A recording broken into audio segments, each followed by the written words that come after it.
요한계시록 2장 8절에서 11절까지 말씀을 제가 봉독해 드리겠습니다. 서머나 교회의 사자에게 편지하라. 처음이며 마지막이요 죽었다가 살아나신 이가 이르시되 내가 내 환난과 궁핍을 알거니와 실상은 내가 부요한 자니라. 자칭 유대인이라 하는 자들의 비방도 알거니와 실상은 유대인이 아니요 사탄의 회당이라. 너는 장차 받을 고난을 두려워하지 말라. 볼지어다 마귀가 장차 너희 가운데에서 몇 사람을 옥에 던져 시험을 받게 하리니 너희가 10일 동안 환난을 받으리라. 내가 죽도록 충성하라. 그리하면 내가 생명의 관을 내게 주리라.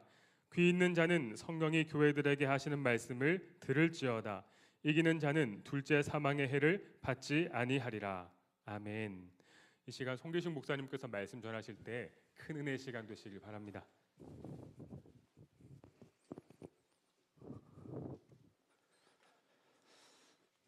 네, 마하나임 주일 예배 잘 나오셨습니다. 오늘 요한계시록 2장 말씀을 읽었는데요. 초기 기독교 역사에 있어서 유명한 순교자를 꼽으라 한다면 폴리캅을 아마 떠올릴 수 있을 것입니다. 화면 넘겨주세요. 네, 네, 화면 넘겨주세요. 네, 아니요, 그거 말고요. 네, 감사합니다.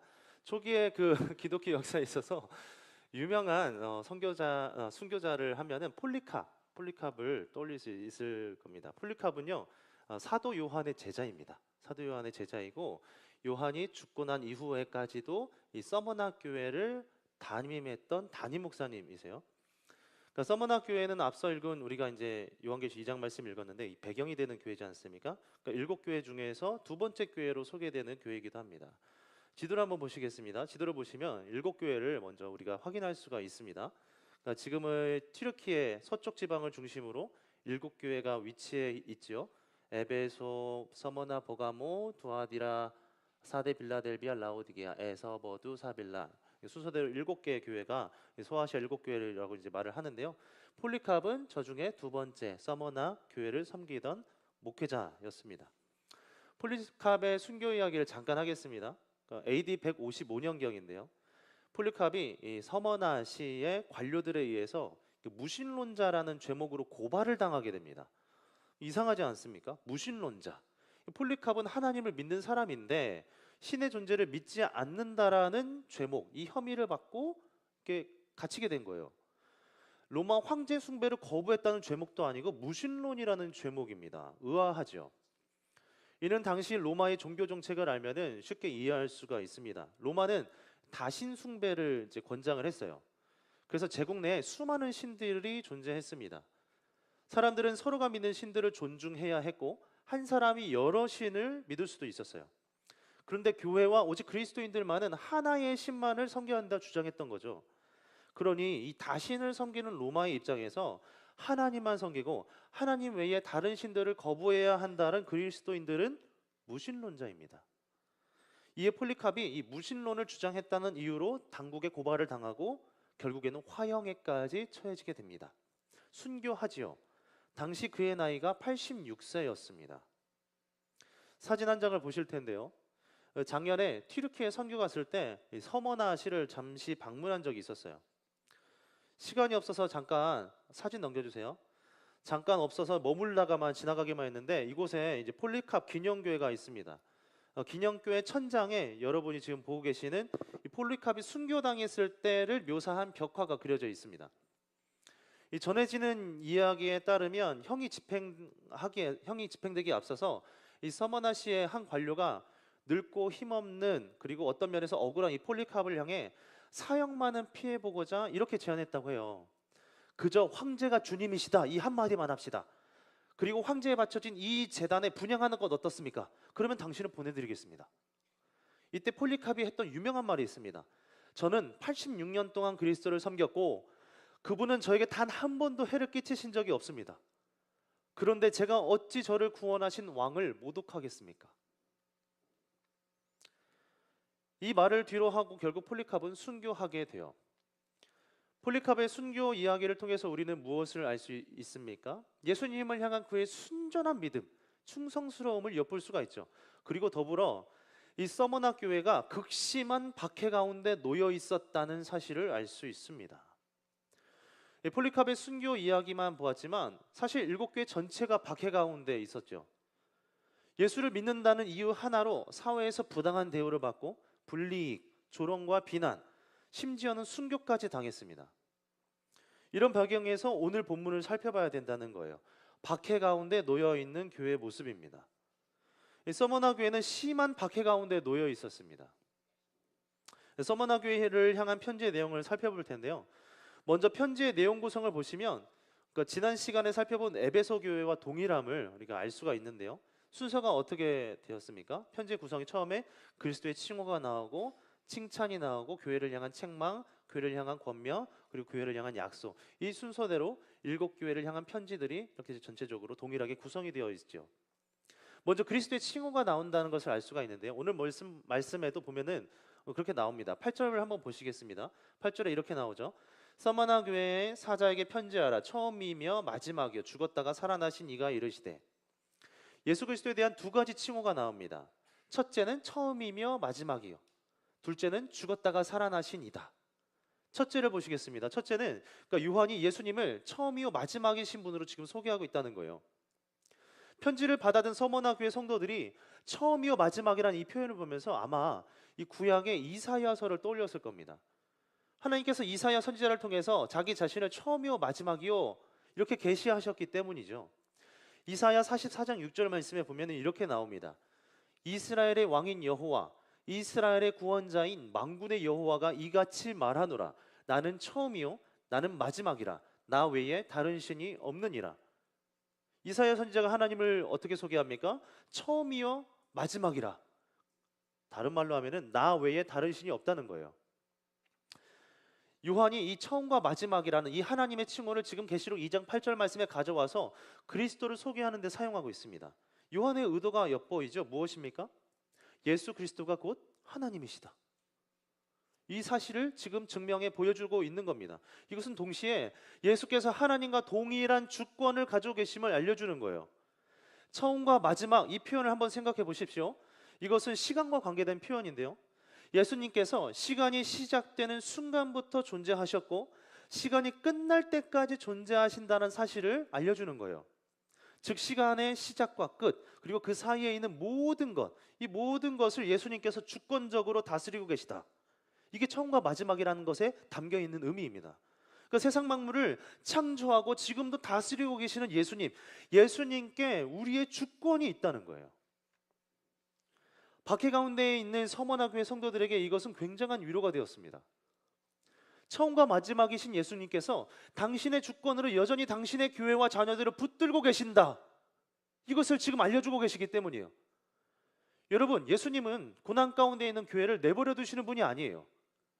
그 가운데 함께 하시며 주권적으로 역사하고 계십니다. 여러분, 예수님은 고난 가운데 있는 저와 여러분을 모르는 척하지 않으십니다. 눈에 보이지 않아도 우리의 인생을 주권적으로 붙들고 인도하고 계시는 분이에요. 요한이 그리스도에 대한 칭호 두 번째로 소개하고 있는 것이 있죠. 죽었다가 살아나신 분이라고 소개를 합니다. 이것은 예수님의 십자가 죽음과 부활을 말합니다. 예수님이 우리와 같은 인간의 모습으로 이 땅에 오셔서 죽음을 경험하셨죠. 서머나 교회가 겪고 있는 고난과 박해를 앞서서 십자가 죽음을 통해서 겪으신 거예요. 그분은 우리와 동떨어져 계신 분이 아닙니다. 하늘에만 계신 분이 아니에요.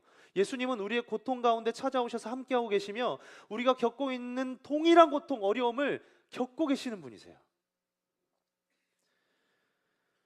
여기서 끝이 아니죠. 그리고 예수님은 다시 살아나십니다. 죽음으로 끝나지 않는다는 거예요. 죽음은 부활로 이어집니다. 이러한 사실은 죽음의 공포에 시달려야 했던 서머나 성도들에게 소망이 되었습니다. 그러니까 서로 지금 죽는다 해도 예수님과 함께 부활할 것을 믿기 때문이죠. 여러분, 성도에게 죽음은 유익입니다. 아멘이십니까? 성도에게 죽음은 유익입니다. 죽음은 끝이 아니라 부활의 시작이에요. 그래서 바울이 빌립보서 1장 21절 말씀에 다음과 같이 고백하는 거예요. 이는 내게 사는 것이 그리스도니 죽는 것도 유익함이라. 내게 사는 것이 그리스도니까 죽는 것도 유익이라 말하는 거예요. 우리는 사나 죽으나 주의 것입니다. 죽는 것도 그리스도 안에서는 그래서 유익이에요. 사랑하는 여러분, 그리스도 안에서 손해보는 것은 없습니다. 지금 당장 고난이요, 박해요, 눈물과 억울함일 수 있겠지만 그것은 잠깐이라는 거예요. 우리가 믿는 예수님은 죽었다가 살아나신 분이고 우리의 생명의 주권자가 되시는 분이세요. 앞선 1장에서 요한이 그래서 이 예수 그리스도를 세세토록 살아계신 분이다 이렇게 소개를 합니다. 요한계시록 1장 18절 말씀에 보면은 이렇게 나와 있었죠. 곧 살아있는 자라 내가 전에 죽었었노라 볼지어다 이제 세세토록 살아있어 사망과 음부의 열쇠를 가졌노니.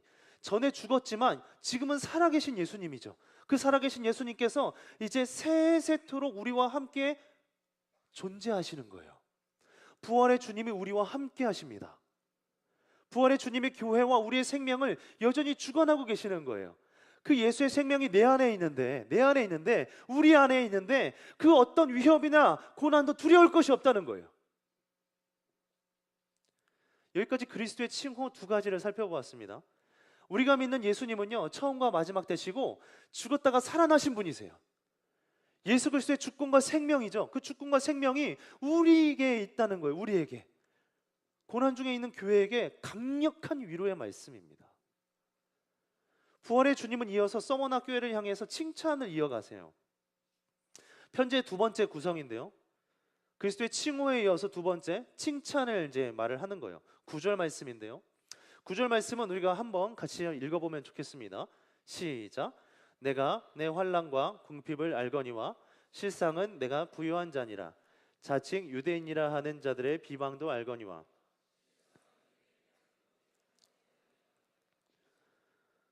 예수님께서 교회를 향한 칭찬 세 가지를 주십니다. 세 가지. 서머나 교회를 향한 칭찬 세 가지 무엇입니까? 세 가지 간단한데요. 환난, 궁핍, 비방이에요. 환난, 궁핍, 비방. 여러분, 이것이 칭찬의 내용이 됩니까? 칭찬이에요? 환난과 궁핍 가운데 처한 것이 칭찬받을 일입니까? 맞아요. 그리스도 안에서는 환난, 궁핍, 핍박받는 것, 비방받는 것이 칭찬이 될 수 있다는 거예요. 그 이유에 대해서 하나씩 살펴볼 겁니다. 먼저 환난이요. 환난이 먼저 나왔습니다. 예수 안 믿는 사람들도 환난을 당하죠. 환난 당해요. 누구나 사람은 이 세상에 살아가면서 환난을 당해요. 그러나 여기서의 환난은 그런 일반적인 환난을 말하지 않습니다. 그리스도인으로서의 정체성을 지키려 할 때 따라오는 고통, 그리스도인으로서의 정체성을 드러내려고 할 때 따라오는 환난, 그리스도인으로서 제대로 살고자 한다면 환난이 있다는 거예요. 이것은 어쩌면 당연한 결과이죠. 말씀을 기준으로 살아가는데 어떻게 자기를 기준으로 살아가는 세상과 충돌하지 않을 수 있습니까? 우리가 제대로 믿음대로 살고자 한다면 세상에서 환난받는 것이 당연하다는 거예요. 예수께서도 말씀하셨죠. 마태복음 10장 22절 말씀에 이렇게 말씀하십니다. 너희가 내 이름으로 말미암아 모든 사람에게 미움을 받을 것이나. 예수 그리스도의 이름으로 살고자 한다면 미움받는다는 거예요. 사도 바울도 다음과 같이 고백을 하죠. 디모데후서 3장 12절 말씀. 우리 그리스도 예수 안에서 경건하게 살고자 하는 자는 박해를 받으리라. 베드로 사도도 다음과 같이 말합니다. 베드로전서 4장 12절 말씀이에요. 사랑하는 자들아, 너희를 연단하려고 오는 불시험을 이상한 일 당하는 것 같이 여기지 말라. 불시험, 환난 당하는 것이 어쩌면 예수 믿는 우리에게 당연하다는 거예요. 그리스도인의 정체성을 드러내며 살고자 한다면 환난이 뒤따르게 되어 있습니다. 우리에게 필요한 것은 이 환난을 받아들이는 믿음이에요. 환난은 여러분 피하는 것이 아닙니다. 환난은 피하는 게 아니에요. 환난이 예상되기 때문에 그리스도인으로서의 정체성을 드러내는 것을 잠시 미룬다, 잠시 피한다, 이거는 있어서는 안 되는 일이죠. 식사 자리에서 예수 그리스도의 이름으로 기도하는 것을 피하는 건 아니에요. 회식 자리에서 술 마시는 것을 거부할 수 있어야 됩니다. 이렇게 한다고 누가 알아주냐고요? 사람들은 무시하겠죠. 세상에서는 환난이겠죠. 그러나 주님이 알아주신다고요. 주님이 알아주신다고요. 9절 말씀을 다시 보십시오. 초반에 뭐라고 말씀하십니까? 내가, 예수님이 말씀하시는 거예요. 내 환난과 궁핍을 안다고 말씀하세요. 안다. 주님이 너의 환난을 알고 계신다. 주님이 우리의 믿음을 인정해 주신다는 거예요. 세상 기준에서의 세상 인정이 아닙니다. 그리스도인답게 사는 것으로 인한 주님의 인정이에요. 이것이 중요하지 않겠습니까? 예수님께서 우리의 환난을 알고 우리를 인정해 주신다는 거예요. 그러므로 환난 받는 것이 그리스도 안에서는 칭찬이 될 수 있습니다. 두 번째 궁핍도 마찬가지예요. 궁핍이 헬라어로 푸토케이아인데요. 이 뜻이 뭐냐면 소유한 것이 아무것도 없는 상태. 소유한 것이 아무것도 없는 상태예요. 그러니까 경제적으로 가난한 거예요. 극심한 빈곤 상태. 이것은 앞서 환란에서 살펴보았듯이 일반적인 궁핍을 말하는 게 아닙니다. 일반적인 가난함을 말하는 게 아니에요. 예수를 믿는 믿음으로 말미암아 찾아온 궁핍이에요. 당시 서머나 교회를 비롯해서 이 소아시아 7교회가 성도들 대다수가 하층민이었습니다. 하층민. 그들이 예수 믿기 전부터 가난했을 수도 있지만 대부분의 경우는 믿는다는 이유로 가해진 이 경제적인 박해, 불평등, 그로 인해 맞이한 가난이었습니다. 그러니까 세상 현실과 타협하지 않는다는 이유로 그들이 경제적인 제재를 당했어요. 하나의 예로 들면 무역조합을 들 수가 있습니다. 무역조합, 길드라고 하죠. 이 서머나시에도 무역조합이 있었어요. 그러니까 모든 장사하는 사람들, 일하는 사람들, 한마디로 모든 남자들이죠. 의무적으로 이 무역조합에 가입해야 했습니다. 조합에 가입해야 먹고 사는 문제, 경제적인 문제가 어느 정도 보장받을 수 있었기 때문이에요. 근데 한 가지 문제가 있었어요. 이 조합원이 되면은 다양한 이교적인 종교 행사에 참여해야 했습니다. 선택사항이 아니에요. 필수사항이에요. 돼지 머리를 앞에 두고 절해야 하는 등 하나님 외에 다른 신 섬기는 일을 대놓고 해야 돼요. 그러니 이 서머나 교회 성도들 입장에서 어떻습니까? 무역조합에 가입해야 할지 말지를 결정해야 되는 거예요. 직장을 위해서, 돈 벌 기회를 위해서 조합에 가입해야 되나? 그래서 세상과 잠시 타협할 것인가? 아니면 타협하지 말고 세상 조합을 거부함으로 이 궁핍의 위험을 무릅쓰을 것인가? 여러분 어떻게 생각하십니까? 여러분 같으면 어떤 선택을 하실 거예요? 일시적인 타협입니까? 아니면 궁핍하여도 복음의 직진입니까? 이때 당시에만 문제일까요? 오늘 우리가 살아가는 시대는 어떤가요? 비슷하고 동일한 문제들이 계속해서 반복하고 일어나지 않습니까? 서머나 교회 성도들 대부분은 후자를 선택했어요. 궁핍을 선택했어요. 그래서 칭찬받은 거예요. 그들은 가난할지언정 우상에게 절함으로 신앙의 지조를 버리지 않았습니다. 그들은 복음과 궁핍을 선택함으로 자신들의 믿음을 증명했던 거예요. 서머나 교회 성도들에게 복음은 번영이 아닙니다. 부유의 복음이 아니었어요. 궁핍의 복음이었어요. 타협하지 않는 복음이었어요. 물론 세상은 그들의 궁핍을 몰라주죠. 오히려 나무라지 않습니까? 왜 그렇게 사냐고, 굳이 그렇게 해야 되냐고, 굳이 그렇게 유난 떨면서 믿어야 하냐고 오히려 나무라고 지적하죠. 그러나 여러분, 그것은 세상 기준 아닙니까? 주님 기준은 무엇입니까? 오늘 주님이 서머나 교회를 통해서 우리에게 어떻게 말씀하고 바라보고 계십니까? 그 궁핍한 복음을 선택하여 궁핍을 일부러 선택한 자들 가운데 뭐라고 말씀하세요? 너희가 바로 부유한 자다. 너희가 복음 안에서 부유한 자다. 그러나 실상은 내가 부유한 자다. 이렇게 말씀하고 계시지 않습니까? 너희가 세상에서는 궁핍할지 모르지만은 복음 안에서는 부유한 자라는 거예요. 복음의 역설 아닙니까? 역설. 여러분, 주님 보시기에 부유한 자의 삶을 선택해야 될 줄 믿습니다. 그렇게 해야 될 줄 믿습니다. 지난주 목요일 날 마하나임 노숙인 사역을 있었습니다. 매주 이렇게 저렇게 사역을 하고 있다 듣고만 있다가 저도 이제 목사님과 더불어 처음으로 이제 참여를 했어요. 중앙역 근처에 모였어요. 노숙인들에게 나눠줄 국, 밥, 선물 준비하여서 오기도 하고, 팀을 나눠서 이제 어디로 가고 저디로 가고 한 등등 우리 마하나임 지체들이 너무 잘 하더라고요. 그 팀을 나눠서 흩어져서 노숙인들을 찾아가고 대화도 하고 먹을 것도 나누고 복음도 나누고 참으로 감동이 되었습니다. 복음의 감격이에요. 무엇보다도 이 사역을 매주 감당하는 우리 마하나임 지체들이 참으로 고마웠습니다. 제 눈에 우리 청년들이 보석처럼 보였어요. 보석. 제 눈에도 그런데 하물며 하나님 눈에는 어떻게 보였을까요? 오늘 말씀처럼 이들이 바로 부유한 자들이 아니겠습니까? 복음으로 인한 부유한 자들이 아닐까? 그 노숙인 사역에 참여하면서 그런 생각을 해보았습니다. 여러분, 우리는 세상에서는 궁핍할 수 있어요. 그러나 복음 안에서는 부유한 자들입니다. 우리는 복음 안에서 부유한 자들입니다. 세상에서는 무명하지만 복음 안에서는 유명한 자들이에요. 부자가 되지 말자는 게 아니에요. 중요한 것은 우리의 일상에서 어떤 선택을 하며 살아가고 있느냐인 거예요. 여러분, 주님 보시기에 부유한 자의 삶을 선택해야 할 줄 믿습니다. 그렇게 해야 될 줄 믿습니다.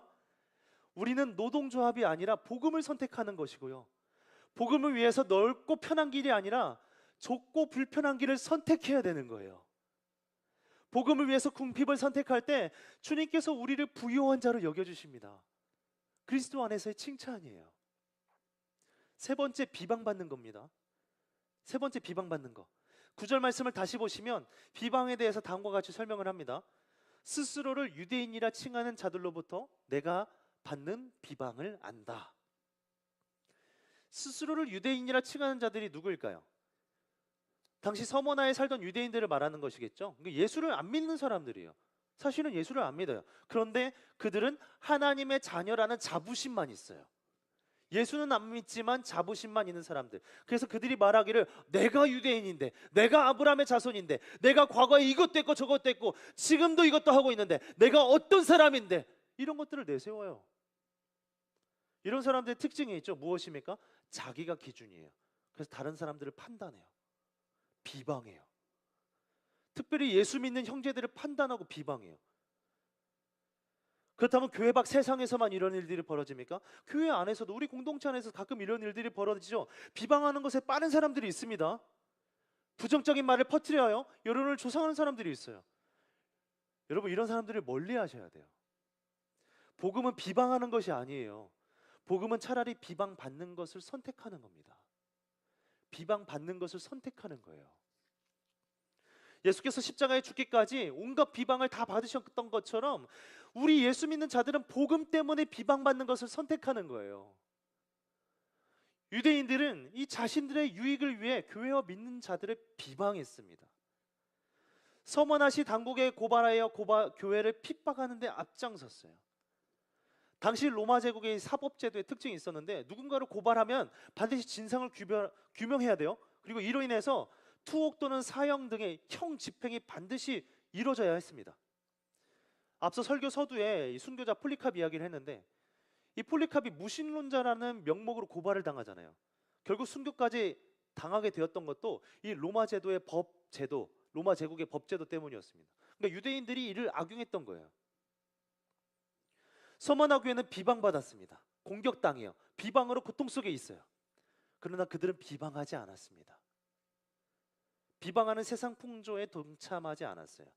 여러분, 교회가 교회다움을 드러낼 때가 언제일까요? 교회가 교회다움을 드러낼 때가 언제일까요? 세상과 다름을 보여줄 때이지 않겠습니까?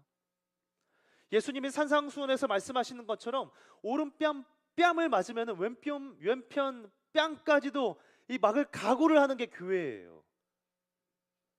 교회가 자기의 이익을 찾고 더 찾으려 한다면은 세상과 다를 게 무엇이 있습니까? 교회는 세상과 다름을 보여야 하고요. 그럴 때 교회다움, 복음을 드러내는 거예요. 여러분, 9절의 첫 부분을 다시 한번 떠올려 보십시오. 주님이 환난과 궁핍 가운데 있는 교회를 안다라고 하셨어요. 마찬가지로 비방받는 교회를 알고 계신다 말씀하세요. 그 형편과 처지를 모르지 않는 거예요. 알고 계세요. 그래서 실상은 부유한 자라는 칭찬을 받는 겁니다. 그리스도 안에서 받는 칭찬이죠. 복음에 합당하게 반응하여 존재할 때 교회와 성도는 부유한 자라는 주님의 칭찬을 듣게 될 겁니다. 여기까지 9절 말씀을 통해서 서머나 교회가 받았던 칭찬 세 가지를 살펴보았습니다. 환난, 궁핍, 비방으로 인한 칭찬, 역설이죠. 그러나 실상은 부유한 자라는 칭찬. 그러나 서머나 교회가 처한 현실은 여전히 고통이었습니다. 이게 해소된 게 아니에요. 서머나의 그리스도인들은 환난과 경제적인 궁핍을 날마다 견뎌야 했고요, 예수를 거부하는 유대인들의 온갖 비방, 교회 안에서 저와도 부정적인 말을 퍼뜨리는 이들과의 싸움, 그들은 여전한 핍박의 현실을 마주하며 살아야 했어요. 그렇다면 그들이 미래는 어땠을까요? 그들이 처해야 할 다가올 미래는 어떠했을까요? 여러분의 현실의 미래는 어떻게 될 것 같습니까? 핍박과 고통이 사라질까요? 그렇지 않습니다. 세상이 끝나지 않은 이상 이 복음과 세상은 충돌할 수밖에 없어요. 그러니 핍박 또한 계속됩니다. 그러기에 주님께서 이어지는 10절 말씀에 몇 가지 권면 말씀을 하세요. 편지의 구성을 다시 보시면은 그리스도의 칭호, 칭찬에 이어서 이제 권면의 말씀을 하십니다. 특이한 점은 뭐냐면 편지의 구성 순서를 보시면 이 서머나 교회에 책망이 빠져 있어요. 7교회 중에 유일하게 서머나 교회와 나중에 빌라델비아 교회를 보게 될 건데 여기에만 책망이 빠져 있습니다. 책망할 것이 없다는 것은 서머나 교회가 우리가 본받아야 할 교회라는 것을 알려주는 거죠. 어쨌든 예수님께서는 이 책망을 건너뛰고 핍박이 계속 이어질 그 현장, 앞으로도 이어지는 그 상황, 그 가운데 교회와 성도들이 어떻게 살아야 할지 이 권면의 말씀을 지금 주시는 겁니다. 10절 말씀인데요. 10절 말씀이 이렇게 말씀하고 계시죠. 너는 장차 받을 고난을 두려워하지 말라. 볼지어다 마귀가 장차 너희 가운데서 몇 사람을 옥에 던져 시험을 받게 하리니 너희가 10일 동안 환난을 받으리라. 내가 죽도록 충성하라. 그리하면 내가 생명의 관을 내게 주리라. 세 가지를 주십니다. 10절 말씀에서 세 가지 권면의 말씀을 주세요. 첫째, 고난을 두려워하지 말라. 고난을 두려워하지 말라. 둘째, 주님 다시 오심을 믿고 인내하라. 주님 다시 오심을 믿고 인내하라. 셋째, 죽도록 충성하라. 이 세 가지 권면의 말씀을 주세요. 첫 번째 보겠습니다. 고난을 두려워하지 말라. 고난을 두려워하지 말라. 10절 초반에 주님이 이렇게 말씀하시죠. 너는 장차 받을 고난을 두려워하지 말라. 이미 주님께서는 앞선 1장에서 17절 말씀에 요한을 향해서, 요한 개인을 향해서 두려워하지 말라 이 명령을 하십니다. 요한계시록 1장 17절 말씀인데요. 내가 볼 때에 그의 발 앞에 엎드려져 죽은 자 같이 되매 그가 오른손을 내게 얹고 이르시되 두려워하지 말라. 이르시되 두려워하지 말라. 나는 처음이요 마지막이니. 처음이요 마지막이신 예수께서 두려워하지 말라 말씀하시는 거예요. 그 주권자 예수께서 두려워하지 말라 말씀하세요. 요한 개인에게 말씀하시죠. 그리고 오늘 방금 우리 본문 2장 10절 말씀에 와서 개인에게 주셨던 말씀은 이제 교회 공동체를 향해서도 말씀하세요. 두려워하지 말라 말씀하세요. 2장에서는 1장에 없는 단어가 하나 포함됩니다. 그것은 이제 메덴이라는 헬라어 단어인데 이 메덴이 이 부정수사예요. 뜻이 뭐냐면 하나도 아닌, 어떤 것도 아닌, 한마디로 강조하는 표현입니다. 그래서 2장 10절 말씀을 다시 해석해 보면 이래요. 너는 장차 받을 그 어떤 고난도 두려워하지 말아라. 두려워하지 말라는 것을 강조합니다. 절대로 두려워하지 말라. 또 강조하세요. 고난이 앞으로 없기 때문에, 앞으로는 없을 거기 때문에 두려워하지 말라는 것입니까? 아니에요. 세상 끝날까지 고난은 있습니다. 앞으로도 있을 거예요. 고난의 강도는 더 세질 겁니다. 10절을 보십시오. 마귀가 장차 너희 가운데에서 몇 사람을 옥에 던진다. 그러니까 고난의 강도는요, 교회가 감당해야 할 고난의 강도는 더해진다는 거예요. 그것은 순교까지이죠. 죽음까지도 각오해야 할 박해의 강도예요. 그러나 이것을 두려워할 필요가 없다는 겁니다. 왜냐하면 하나님은 하나님이 허락하시는 만큼만, 감당할 만큼만, 시험만큼만 우리에게 고난을 주실 것이기 때문이에요. 그러므로 우리가 두려워하지 않고 그 대신에 해야 할 일이 있어요. 무엇입니까? 믿음으로 인내하는 겁니다. 두 번째, 믿음으로 인내하라. 주님 다시 오심을 믿고 인내하라. 10절 중간에 보시면 너희가 10일 동안 환난을 받는다 했습니다. 10일 동안 환난을 받는다. 그러니까 고난이 있어요. 고난이 있는데 지금 그 기간이 길어야 며칠이라는 것입니까? 10일, 열흘이라는 거예요. 세상이 아무리 강력하게 교회를 공격하고 핍박해도 그 기간은 짧다 길다? 짧다. 10일은 짧다는 것을 강조합니다. 주님 다시 오시는 그날 이 핍박과 고난은 반드시 사라지고 주님의 영광이 교회를 통해서 온전히 드러나게 된다는 거예요. 그러므로 우리는 고난을 두려워할 필요가 없습니다. 주님 다시 오심을 믿고 인내하면 되는 거예요. 다니엘을 한번 생각해 보십시오. 다니엘이 바벨론 세상 속에서 받았던 시험이 있었습니다. 바벨론 1장 2장에 보면 나오는데 이 왕의 음식을 먹지 않고 채식만 먹죠. 그러니까 다른 이들과 비교해서 이 아름다움과 윤택함을 드러내야 하는 시험이었습니다. 상식적으로는 불가능한 싸움이에요. 그러니까 영양 만점의 왕의 음식을 먹는 이들과 채소만 먹는 다니엘, 이들 중에 누가 더 유리한 싸움이겠습니까? 당연히 왕의 음식을 먹는 자들이죠. 세상에서 유리한 고지를 점하고 있는 흔히 금수저를 물고 태어난 이들이 유리해요. 비교가 되지 않은 시험입니다. 그런데 그 시험의 결과는 열흘이면 충분했어요. 열흘이면 충분했습니다. 불과 열흘 만에 다니엘의 얼굴이 이 왕의 음식을 먹는 다른 소녀들보다 좋아졌단 말이에요. 다니엘서 1장 15절 말씀에 이렇게 나오죠. 열흘 후에 그들의 얼굴이 더욱 아름답고 살이 더욱 윤택하여 왕의 음식을 먹는 다른 소년들보다 더 좋아 보인지라. 놀라운 기적 아닙니까? 이 시험이 열흘이면 충분했다는 거예요. 다니엘은 열흘이라는 시간을 타협하지 않고 잘 견뎠습니다. 그리고 하나님은 믿음으로 결단하여 이 채소만 먹은 다니엘을 이쁘게 보셨어요. 그 믿음을 기쁘게 여기시고 당신의 영광을 그를 통해서 바벨론 한가운데에 드러나게 하셨던 거예요. 열흘이라는 짧은 시간은 서머나 그리스도인들에게 동일한 도전이 되었을 겁니다. 그들이 받게 될 시험은 열흘이면 끝날 것이기 때문에 그 기간 동안에 하나님께서 다니엘을 지키시고 인도하셨던 것처럼 이 서머나의 그리스도인 또한 지켜주실 것이기 때문에 중요한 것은 뭐냐면 그 기간 동안 세상과 타협하지 않는 겁니다. 그 기간 동안 세상과 타협해서는 안 돼요. 그러니까 좀 기다리라는 거예요. 어떤 환난과 핍박이 있어도 로마 세상과 타협해서는 안 돼요. 미래의 이 고난을 두려워하지 않고 주님 다시 오시면 믿고 인내해야 돼요. 여러분 인내하셔야 됩니다. 세상이 아무리 우리를 공격해도 그 기간은요 길어야 열흘이에요. 반드시 끝이 있다는 겁니다. 그러면 여러분 다시 오실 주님 바라보면서 지금의 시간을 인내하고 기다리십시오. 믿음으로 기다리십시오. 믿음으로 인내하십시오. 그리고 기다리는 시간 동안을 그 기다리는 시간을 허투루 사용하지 마십시오. 낭비하면 안 돼요. 하나님은요 하나님의 일을 반드시 하십니다. 그리고 우리 또한 우리의 일을 감당해야 돼요. 하나님의 일을 반드시 하실 거예요. 그 동안에 우리는 우리의 일을 감당해야 된다고요. 어떻게 감당해야 됩니까? 세 번째 권면, 죽도록 충성하라. 충성스럽게 감당해야 돼요. 우리에게 주어진 이 시간들, 우리에게 주어진 이 청년의 때를요 하나님께 충성하는 겁니다. 10절 마지막 부분에 이렇게 나오죠. 내가 죽도록 충성하라. 그리하면 내가 생명의 관을 내게 주리라. 하나님께 충성할 때 생명이 주어진다. 여러분 세상과 사람에게 충성하는 것 아닙니다. 하나님께 충성하는 거예요. 서머나 교회 성도들 예수와 복음에 충성했습니다. 죽도록 충성했어요. 죽음을 두려워하지 않는 충성이었습니다. 어떻게 죽음을 두려워하지 않을 수 있습니까?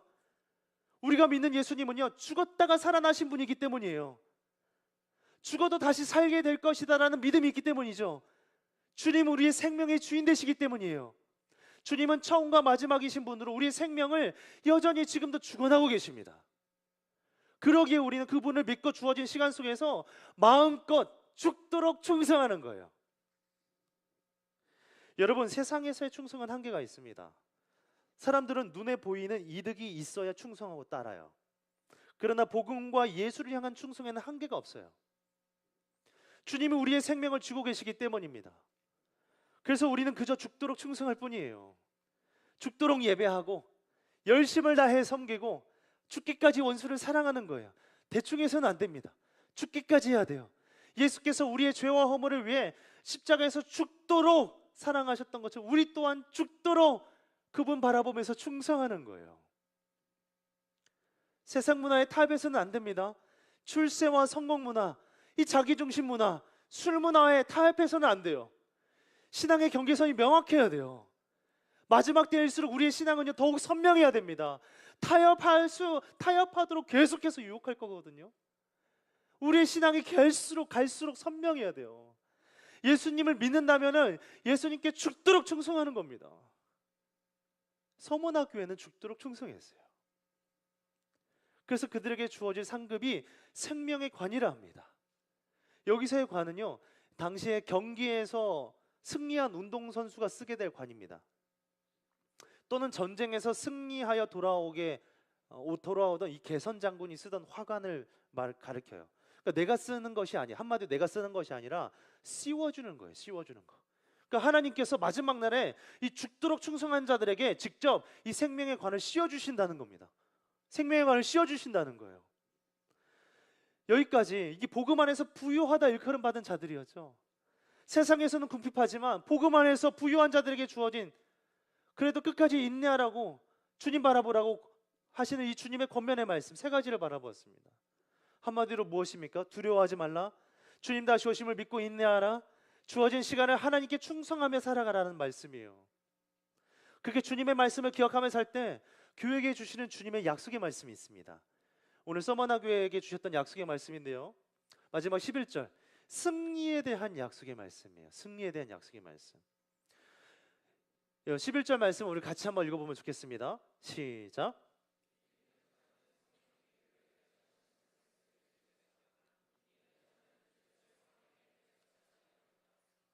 아멘. 이기는 자는 둘째 사망의 해를 받지 아니라 하리라. 둘째 사망의 해를 받지 않는다. 첫째 사망이 있기 때문에 둘째 사망도 있겠다는 거죠. 첫째 사망이 무엇입니까? 보편적인 죽음을 말해요. 육체적인 죽음입니다. 그럼 둘째 사망은 무엇입니까? 죽음 이후에 있게 될 심판을 말합니다. 심판. 악인들이 받게 될 영원한 심판이에요. 요한복음 21장 8절 말씀에 둘째 심판에 대해서, 둘째 사망에 대해서 잘 나오는데요. 그러나 말씀 보겠습니다. 그러나 두려워하는 자들과 믿지 아니하는 자들과 흉악한 자들과 살인하는 자들과 음행하는 자들과 점술가들과 우상숭배자들과 거짓말하는 모든 자들은 불과 유황으로 타는 못에 던져지리니 이것이 둘째 사망이라.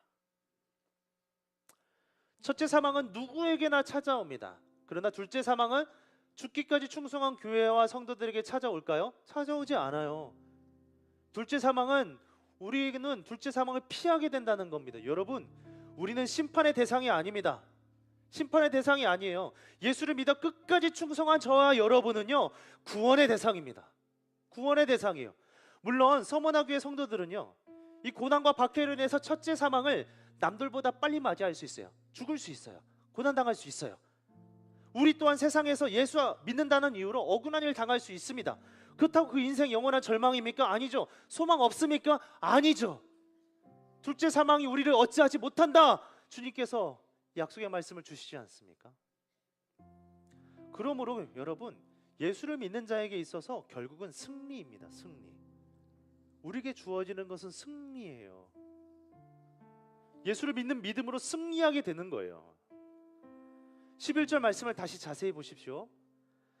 둘째 사망 앞에 이기는 자라고 되어 있죠. 이기는 자.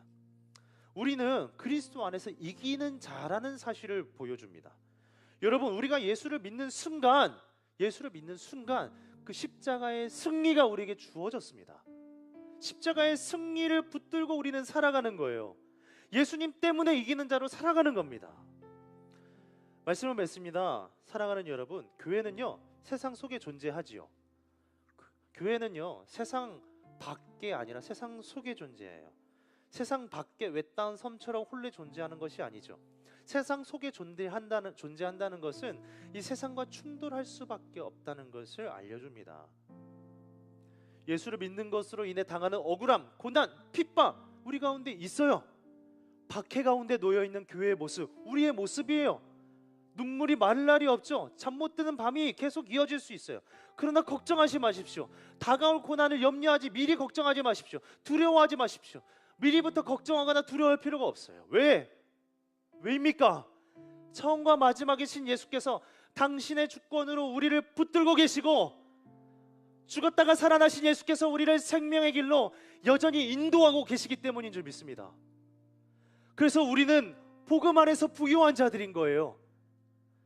세상에서는 환난이고 세상에서는 가난과 궁핍 속에 살아갈 수 있습니다. 그러나 실상은 부유한 자들입니다. 실상은 부유한 자들인 거예요. 주께서 우리를 복음 안에서 부유한 자들로 불러주셨어요. 복음 안에서 부유한 자들로 여겨주십니다. 그러므로 믿음으로 주님 다시 오심을 바라보는 거예요. 주님 다시 오심을 믿고 인내하며 사는 거예요. 주어진 청년의 시간 속에서 세상에 충성하는 것이 아니라 오직 예수께 충성하며 주어질 하늘의 영광을 바라보고 소망 가운데 이 땅에서 예수께 충성하며 사는 겁니다.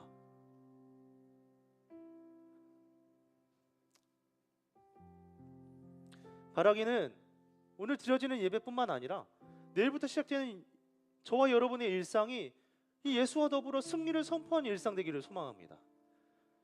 세상에선 궁핍과 환난이 이겠지만 복음 안에서 우리는 부유한 자입니다. 부유한 자로 이미 부름을 받았고 그렇게 존재로 살아가는 자들임을 잊지 마십시오.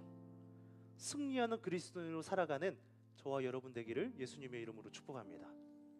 우리 함께 찬양으로 고백하며 나갈까요? 우리 말씀을 기억하며 믿음으로 고백합시다. 그 자리에서 한번 일어나서 고백할까요?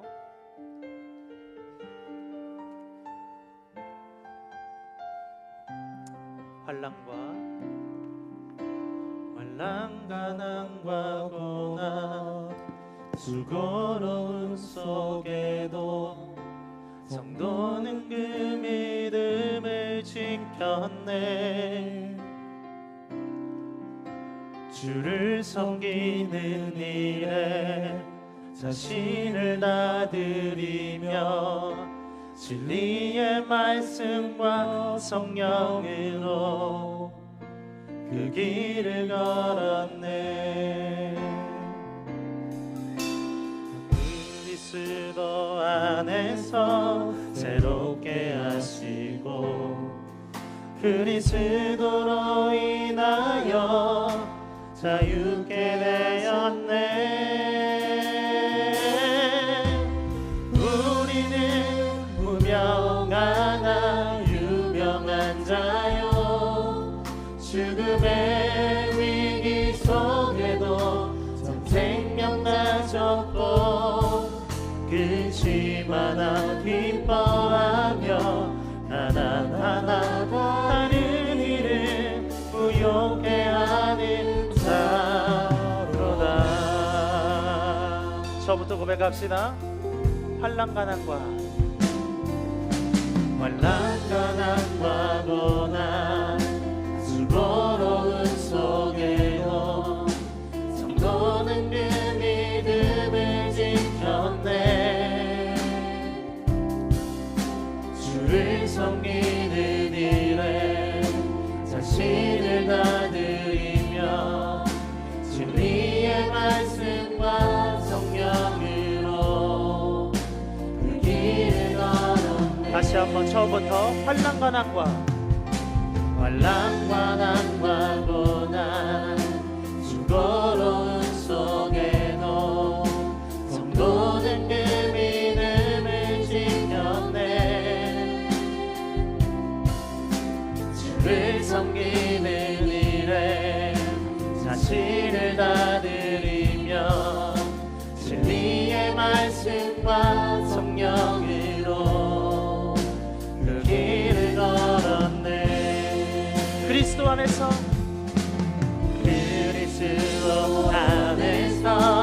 새롭게 하시고 그리스도로 인하여 자유케 되었네.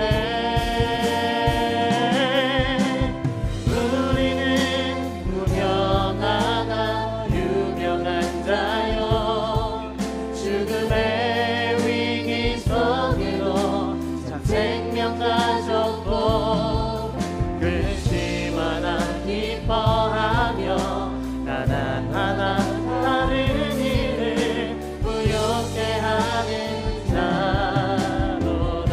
그리스도 안에서 새롭게 하시고 그리스도 안에서 새롭게 하시고 그리스도로 인하여 자유케 하셨네.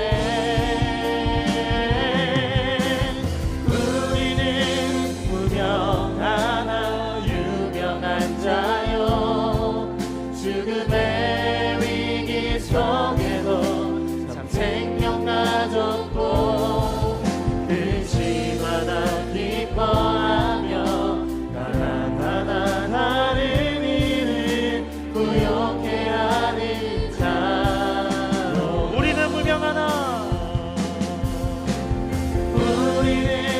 무명하나 유명한 자요 죽음의 위기 속에도 참 생명 가졌고 근심하나 기뻐하며 하나하나 다른 일을 부욕해 하는. 우리 믿음으로 고백합시다. 우리는 무명하나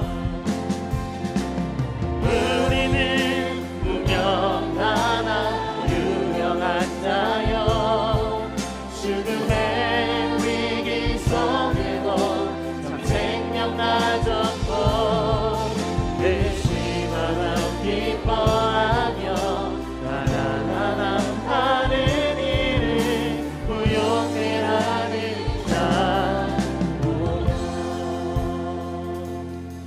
우리 말씀을 기억하며 우리 개인의 신앙을 두고 먼저 기도하며 나갑시다. 여러분, 하나님께서 우리를 복음 안에서 부유한 자로 불러주신 줄 믿습니다. 세상에서는 궁핍하나 복음 안에서는 부유한 자로 우리가 살게 하여 주옵소서. 더 이상 찌질한 신앙, 연약한 믿음을 벗어나게 하여 주시옵소서. 주어진 이 청년의 때를 주님 다시 오심을 믿고 죽도록 충성하며 주님 바라보며 부유한 자답게 살아가는 우리의 인생 되게 하여 주시옵소서. 뒤로 물러서는 인생 되지 않게 도와주시옵시고 믿음으로 승리를 선포하며 주님 바라보며 부유한 자답게 살아가는 우리의 인생 청년의 때가 되게 하여 주시옵소서. 우리 주여 한번 찾고 기도하며 나갑니다. 주여, 주님 은혜를 베풀어 주시옵소서. 하나님, 우리가 궁핍하나 우리가 가난하나 우리 세상에 부유한 자라 말씀하시는 주님, 그 주님 앞에 우리의 마음을 내어놓고 나갑니다. 하나님 은혜를 베풀어 주시옵소서. 우리의 약함을 주님께서 하십니다. 하나님, 그러나 그 가운데 주님이 우리를 여전히 붙들고 계시며 처음이요 마지막 되시는 그 주님께서 우리의 생명을 주관하고 계시는 주님께서 하나님, 여전히 우리를 주관하고 계시는 주님의 싸우니 하나님, 우리의 걸음걸음마다 주께서 인도하여 주시옵시고 예수 믿는 것처럼 말미암아 하나님, 우리 삶에 찾아온 많은 고난과 어려운 궁핍 가운데 하나님, 실망으로 전전하지 않게 도와주시옵시고 오직 믿음의 주여 우리로 어떻게 하시는 주님으로 말미암아 오직 주님 바라보며 인내하며 소망한 가운데 다시 오실 주님 바라보며 아버지 주님 이스라엘 모든 것을 잘 견뎌나갈 수 있도록 도와여 주시옵소서. 주님, 우리 가운데 그들을 베풀어 주시기를 소망하나이다. 하나님, 우리가 부유한 자임을 깨닫고 복음 안에서 부유한 자임을 깨닫고 그 복음 앞에 엎드리고 복음 앞에 바라가며 복음 앞에 나아가는 우리가 될 수 있도록 주님 인도하여 주시옵소서. 뒤로 물러서는 인생 되지 않기를 소망합니다. 하나님, 뒤로 물러서는 인생 되지 않게 도와주시옵소서. 오늘 우리의 삶 가운데 오늘 우리의 인생의 구성받아 주님을 인정하고 주님을 바라보고 주님을 소망 삼고 아버지 나아가는 우리 인생 될 수 있도록 인도하여 주시옵소서. 주님, 우리 가운데 그 은혜를 허락하여 주시길 소망합니다. 하나님, 실상은 부유한 자라 하나님 말씀하셨사오니 하나님, 그 예수의 그 약속의 말씀을 붙들고 이 땅에서 능히 승리하는 인생, 승리하는 그리스도인으로 살아갈 수 있도록 인도하여 주시옵소서. 주님이 우리를 붙들고 계시는 줄 믿습니다. 주님이 우리를 세워주시고 믿습니다. 하나님, 우리의 약한 믿음을 기대 여겨주시고 우리의 약한 믿음을 일상 여겨주셔서 하나님, 온전히 그렇게 하시는 주님으로 말미암아 하나님 승리를 선포하며 하나님 인생 될 수 있도록 하나님께서 인도하여 주시옵소서. 주님, 주님 인도하여 주시옵소서. 할렐루야. 하나님께서 역사해 주시옵소서. 주님 인도하여 주시옵소서. 주님 인도하여 주시옵소서. 주님 인도하여 주시옵소서. 우리 마하나임, 우리 선교를 두고 기도하며 나갑시다. 여름에 우리 8곳의 국내 선교지를 돌아보고 왔는데 우리가 각 곳으로 끝나지 않고 우리가 갔던 그곳을 위해서 계속해서 끊임없이 기도할 수 있도록 인도하여 주시옵소서. 그 선교의 현장을 방문했던 지체뿐 아니라 방문하지 못했던 지체들 또한 동일한 마음을 가지고 기도하는 우리 마하나임 선교 공동체 되게 하여 주시옵소서. 앞으로 나아가게 될 기르기와 라오스 땅 가운데에도 하나님 은혜를 베풀어 주시옵소서. 가는 자들만, 기도하는 자들만 선교하는 것이 아니라 여기에 있는 우리 모든 이들이 한 사람도 빠짐없이 동일한 마음으로 동일한 기도 제목으로 선교하며 나갈 수 있는 우리 선교 공동체 마하나임 되게 하여 주시옵소서. 우리 주여 한번 잡고 기도하며 나갑니다. 주여, 주님, 우리 가운데 은혜를 베풀어 주시옵소서. 이번 여름 우리 마하나임을 통하여서 하나님의 선교가 이루어지기를 소망하나이다. 하나님, 이번 여름 뜨겁게 주님 앞에 헌신하며 주님 앞에 엎드리는 우리 마하나임 되게 하여 주시옵소서. 하나님, 선교의 연장에 나가는 자들뿐 아니라 아버지 그 연장을 바라보며 기도하는 자들 또한 동일하게 선교에 동참할 수 있도록 하나님께 손을 베풀어 주시옵소서. 한 사람도 그 은혜에서 제외되지 않게 도와주시옵소서. 한 사람도 선교의 사각 끝에 머물지 않게 도와주시옵소서. 하나님의 선교에 모두가 동참하게 도와주시옵소서. 그 하나님 앞에 온전히 나가는 우리의 모두가 될 수 있도록 인도하여 주시옵소서. 주님 붙들어 주시길 소망합니다.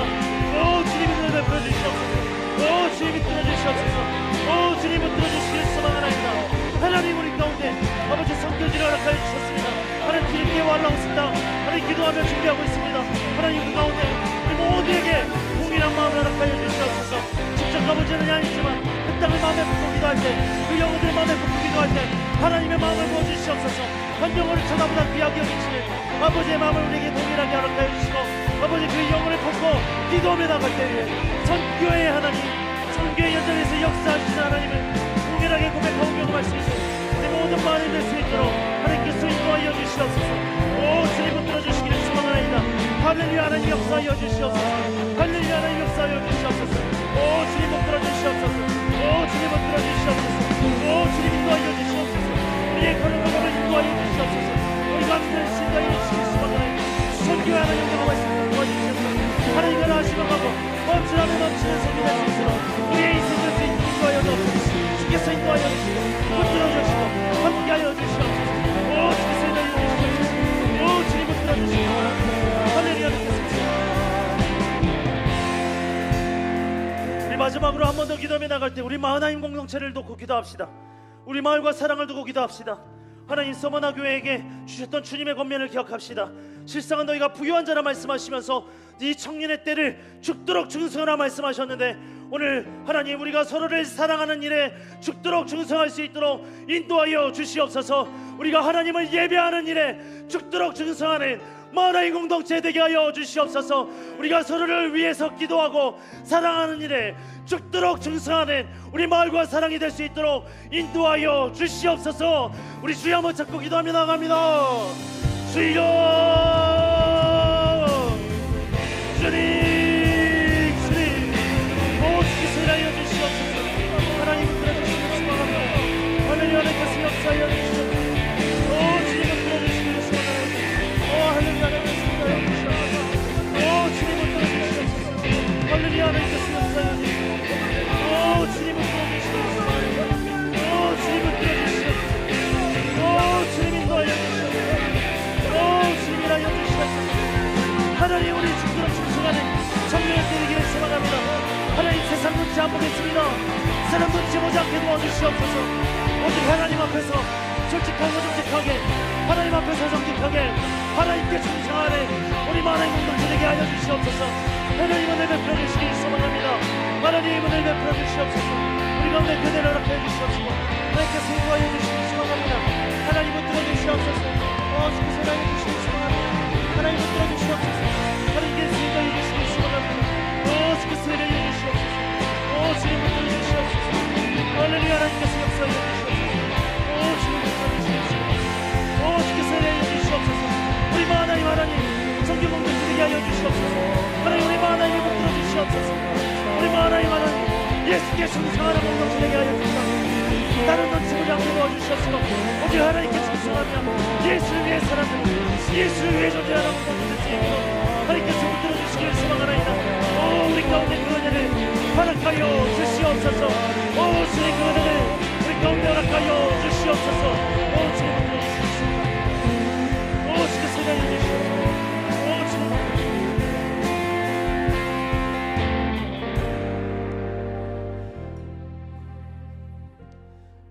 너희가 세상에서 궁핍하나 환난을 받으나 너희가 실상은 부유한 자다. 하나님께서 말씀하고 계십니다.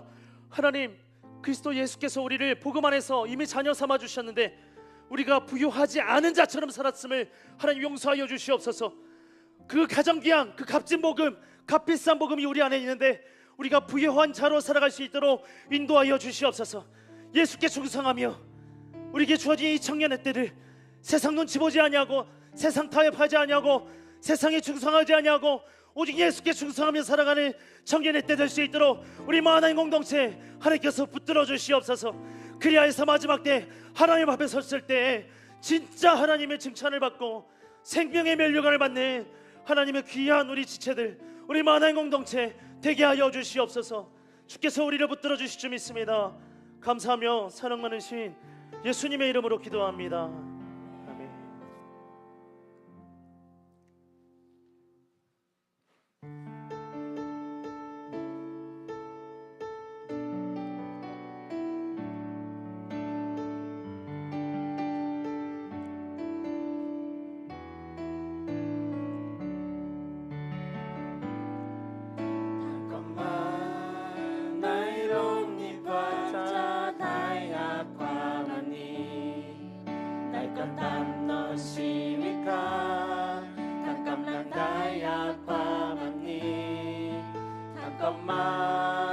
Hãy subscribe cho kênh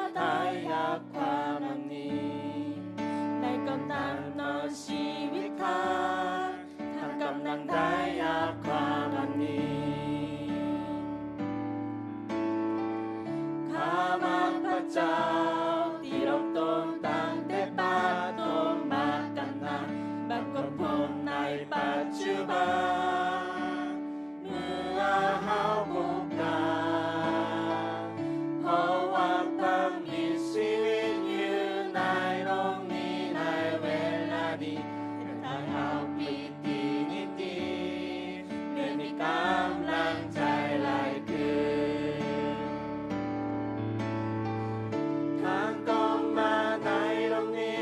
바자 다야카맘니 니아오니 탕감라 다야카맘니 탕감라 자용니 바자 다야카맘니 니아오니 탕감라 다야카맘니.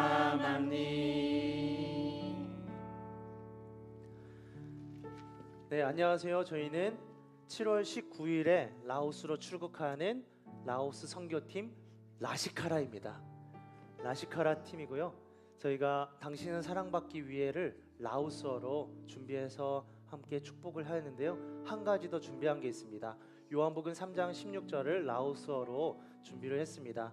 함께 소개하면서 우리에게 주신 말씀을 나누도록 하겠습니다. 시작.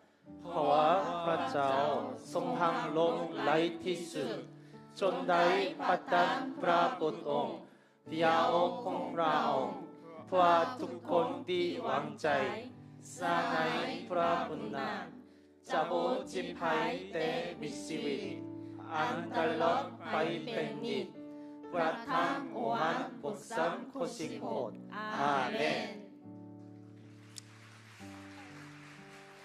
라시카라 구호 준비. 야! 라 라오스에서 식 씩씩하게 하 하나님과 라 함께하라. 와 사렷 인사. 자, 기도하겠습니다. 하나님 감사합니다. 우리가 가진 가장 귀한 것을 주님 앞에 헌금으로 올려드립니다. 우리의 물질만 하나님 앞에 올려드리는 것이 아니라 청년의 때 인생을 주님께 올려드립니다. 하나님, 우리의 모든 것을 받아 주시옵소서. 하나님, 서머나 교회를 통해서 주셨던 그 말씀, 권면의 말씀처럼 우리가 실상은 부요한 자이오니 부요한 자처럼 하나님께서 허락하신 이 시간들을 충성스럽게 감당해 나가는 이기는 자, 부유한 자들 되게 하여 주시옵소서.